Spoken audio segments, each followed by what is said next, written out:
Continuamos con información en vivo, nos vamos hasta el Comité Pro Santa Cruz para conocer cuáles son las conclusiones a las que arribaron ayer los cívicos y políticos en este encuentro nacional. Iván Najaya, ¿qué dice el presidente?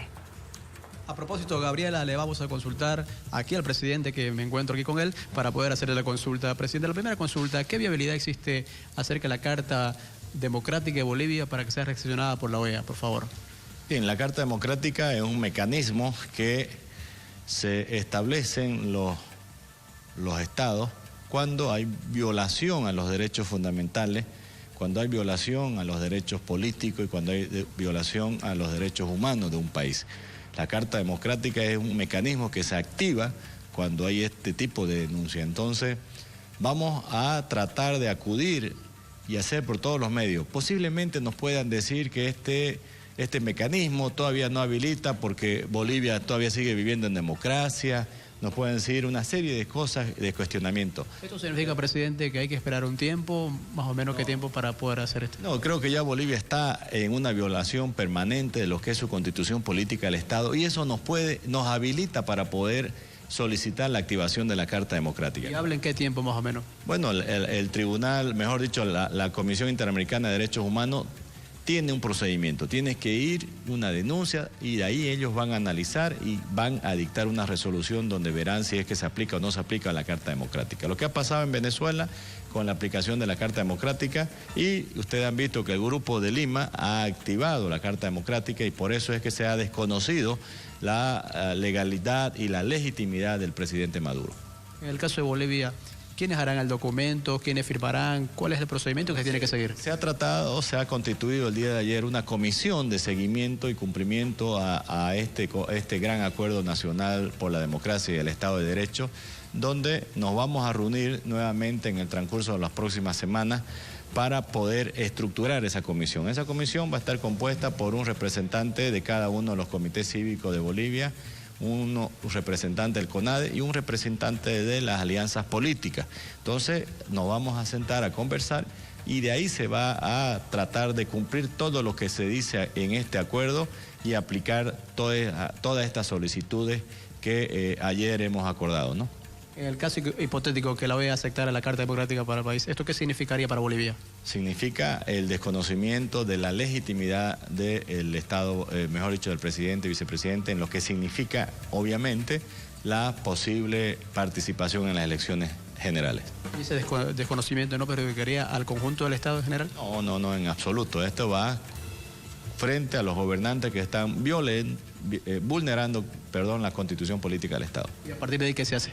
A partir de ahí, bueno, ya hay un desconocimiento, hay medidas que se toman internacionalmente, hay restricciones de derechos que se toman frente a estos estados que incumplen la Constitución política y que atentan contra los derechos humanos de los bolivianos. ¿Qué pasaría con los negocios del Estado? ¿Esto afectaría? No afecta, no, porque relaciones bilaterales. Son relaciones bilaterales, relaciones internacionales, básicamente. No afectan los negocios, no afecta el comercio, no afecta algo de lo que sean los convenios tampoco, en absoluto. Solamente que aplica, digamos, sanciones al gobierno, en este caso, que incumple. La idea es que el gobierno de Bolivia reaccione. La idea es que el gobierno de Bolivia se dé cuenta que lo que está haciendo está en contra de la Constitución política de Estado y vulnerando derechos fundamentales, derechos humanos y derechos políticos de los bolivianos. ¿Cuáles serían estas sanciones, por ejemplo, para el gobierno que no acata lo que dicen los bolivianos? Yo creo que no nos podemos adelantar demasiado. Primero tenemos que analizar a profundidad la procedencia de lo que significa esta solicitud, porque es un tema muy duro, es un tema que hay que mirarlo con mucha pinza, pero existe la voluntad, que es lo que interesa, la decisión de todo el conglomerado político y el conglomerado social de llevar adelante estas acciones que permitan que el mundo sepa que en Bolivia se está violando la Constitución política del Estado y se está atentando contra los derechos fundamentales de los ciudadanos.